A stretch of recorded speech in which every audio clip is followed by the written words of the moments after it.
Bienvenidos a México Hoy. Soy Abinadab Rosado. Este es un espacio donde analizamos la actualidad del país y su rol en el mundo.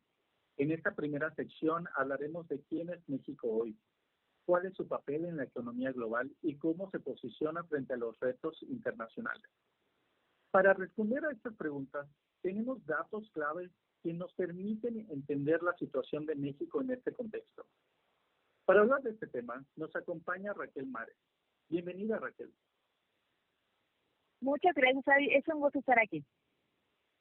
Raquel, quisiera nos compartieras tu punto de vista con algunas preguntas que tenemos preparadas. Empecemos. ¿Cuál es el papel de México en la economía global? Te comento, Avi. Actualmente México es el 15º mayor economía del mundo, lo que ya nos da una idea de un peso económico. Además, es el segundo país más grande de América Latina en términos de PIB, solo después de Brasil. Esto no es solo por el tamaño de su comercio interno, sino por la capacidad de exportación y manufactura. México es un país importante para la industria automotriz, la electrónica, y tiene una destacada participación en producción de autopartes, electrodomésticos y tecnología. Interesante, muchas gracias. Ahora, ¿cómo es el sistema educativo en comparación con el resto de los países? El sistema educativo en México se puede comparar con el de otros países desarrollados como Estados Unidos, Finlandia, China, Japón, Cuba y España. Aunque hay similitudes en las materias señaladas, como lenguaje, matemáticas, ciencias naturales y sociales, hay diferencias significativas en la estructura y financiamiento. Podemos hablar de financiamiento y recursos. En México se destina el 5.2% del PIB a educación, mientras que en Finlandia se asigna el 6.4% y Estados Unidos el 5.22%. Otro punto sería la corrupción y la pobreza en México. Esto afecta negativamente la calidad educativa y la disponibilidad de recursos. ¿Cuán grande puede ser la diferencia de resultados al invertir con un poco más en su porcentaje? Gracias. Ahora, dinos, ¿en qué destaca la educación de México en comparación de otros países? Aunque México enfrenta desafíos en su sistema educativo, hay áreas en las que destaca en comparación con otros países. Por ejemplo, en educación en valores. La educación en México enfatiza la importancia de los valores, la ética y la ciudadanía, la diversidad cultural. La educación en México busca preservar y promover la riqueza cultural del país con programas para preservar lenguas y tradiciones indígenas. Avi, te comento, el gobierno mexicano ofrece programas de beca para estudiantes de bajos recursos. Raquel, agradezco tu participación en esta sección. Tu perspectiva nos abre un poco más el panorama a aquello que ocurre en nuestro país. Gracias. Muy bien. En la segunda parte del podcast abordaremos el funcionamiento de las administraciones públicas en México, desde las decisiones políticas hasta cómo se manejan los recursos del gobierno. Entendemos cómo este sistema impacta el día a día de los mexicanos. Para esta segunda sección nos acompañan Ruth Caché y Gaby Cetina. Buscamos conocer su insight en las siguientes preguntas. Bienvenida. Muchísimas gracias, Avi, por invitarnos. Estamos muy contentas de estar aquí y de poder compartirte un poco de lo que hemos aprendido en estas últimas semanas. Ruth, explícanos, ¿en qué se basa o cuáles son los aspectos que se toman en cuenta para el progreso social? Bien, para saber que hemos progresado de forma social, toma en cuenta 3 dimensiones. La primera habla acerca de las necesidades humanas básicas. ¿Qué quiere decir? Bueno, nos proporcionará un panorama en cuanto a la calidad y a la disponibilidad de los servicios, así como condiciones necesarias para otorgarle un nivel de vida adecuado a la población en cada entidad. La segunda dimensión nos habla de los fundamentos del bienestar. En esta dimensión se va a evaluar la calidad de la educación y de la información disponible en cada entidad. Al mismo tiempo, se incorporará componentes ambientales y relevantes para la salud de todos los habitantes. La última nos habla acerca de las oportunidades. ¿Qué quiere decir? Bueno, pues aquí se evaluará las posibilidades, así como herramientas a las que los habitantes de cada entidad van a poder acceder y de esta manera lograr un mayor desarrollo, tanto personal como profesional. Muchas gracias. Ahora respóndenos. ¿Qué oportunidades de mejora se pueden implementar para un mayor progreso social? Muy bien. Como sabemos, el progreso social no solamente es la parte externa y la parte material, sino que también son los valores, los principios, la ética y la moral. Variables como lo es la paridad de género en la educación superior, escolaridad promedio en las mujeres e incluso el incluir a poblaciones indígenas o como de comunidades, así como la LGBTQI+, o personas que tienen discapacidad ha aumentado porque los hemos incluido. Asimismo, se va a enriquecer la diversidad en la democracia para la participación de cada persona en el país. Afortunadamente, para el 2023, México alcanzó su nivel máximo, Avi. ¿Qué crees? Que se registró 57.8 puntos de 100 en cuanto al progreso social. ¿Esto qué quiere decir? Que hemos ido mejorando en cuanto a estos aspectos. Sin embargo, seguimos con retos como lo es la corrupción, la descentralización de la educación superior y la informalidad laboral. Siguen persistiendo en todo el territorio nacional. Al comparar los puntajes que hemos observado en el año 2023 con los del 2019, todas las entidades superaron su puntaje y 12 de ellas registraron un incremento mayor a los 5 puntos. Gracias, Ruth, por tan interesante información. Ahora, Gaby, quisiera oír tu opinión.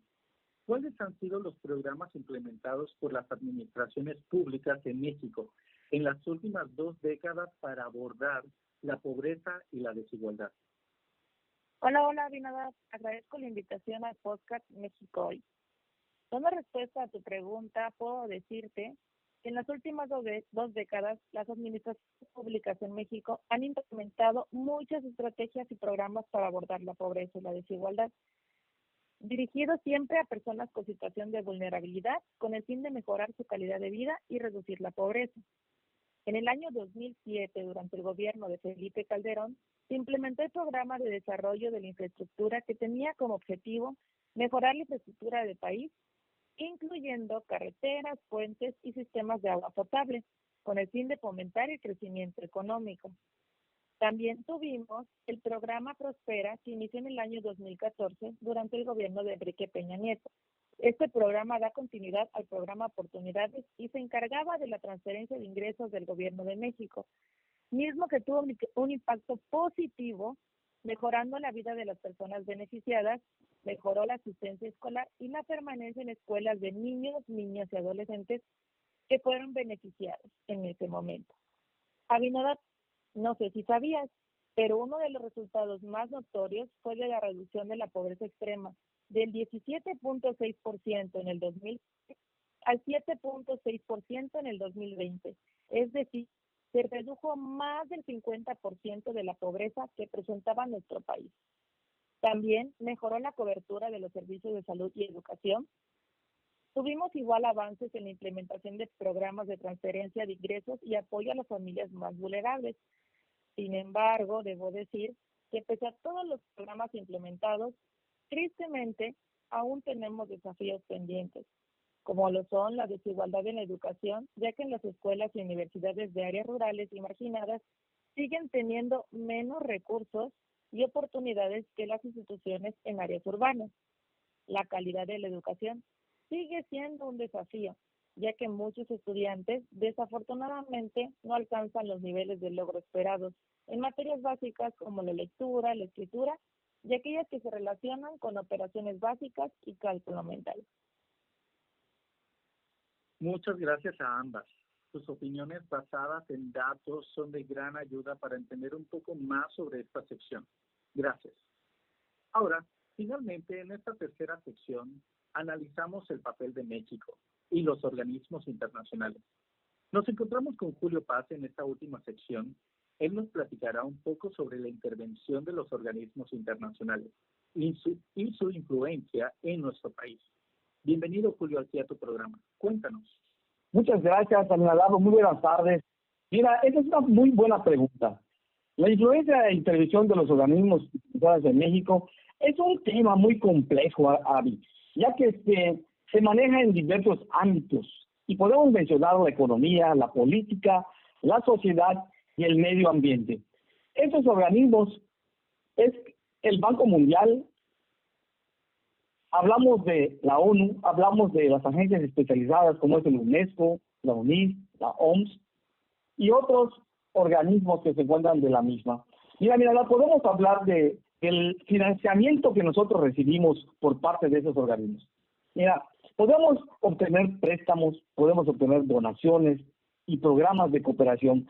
Estos organismos proporcionan recursos financieros para proyectos específicos, como puede ser la infraestructura en México, la educación, la salud, que es muy importante, y el desarrollo social.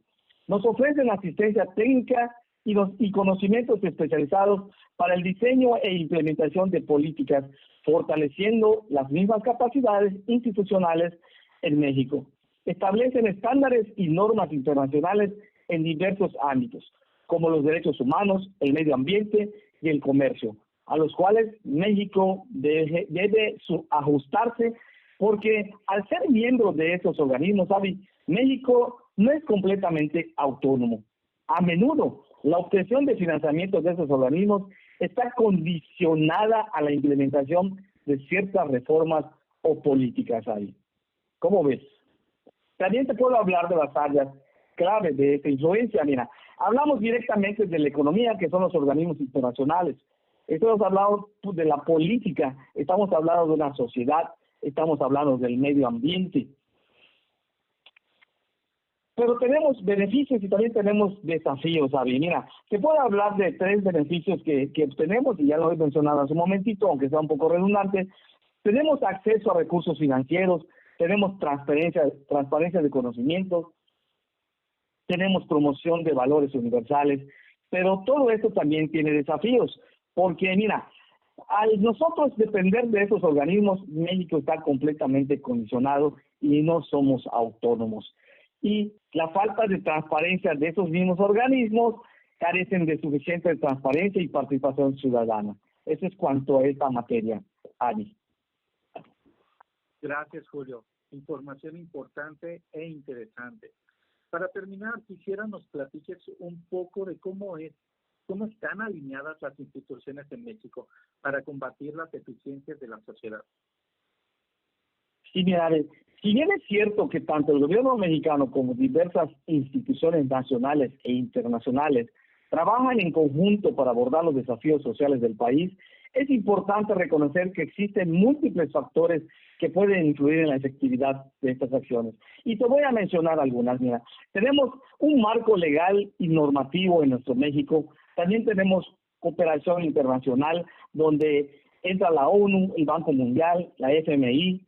Tenemos una sociedad civil activa y tenemos avances en algunos indicadores. Pero también hay factores que nos limitan, Avi, porque tú sabes que en México existe una gran desigualdad, hay una gran corrupción, y aunque lo queramos ocultar, ahí está presente. Existe la violencia y todo lo relacionamos con el crimen organizado.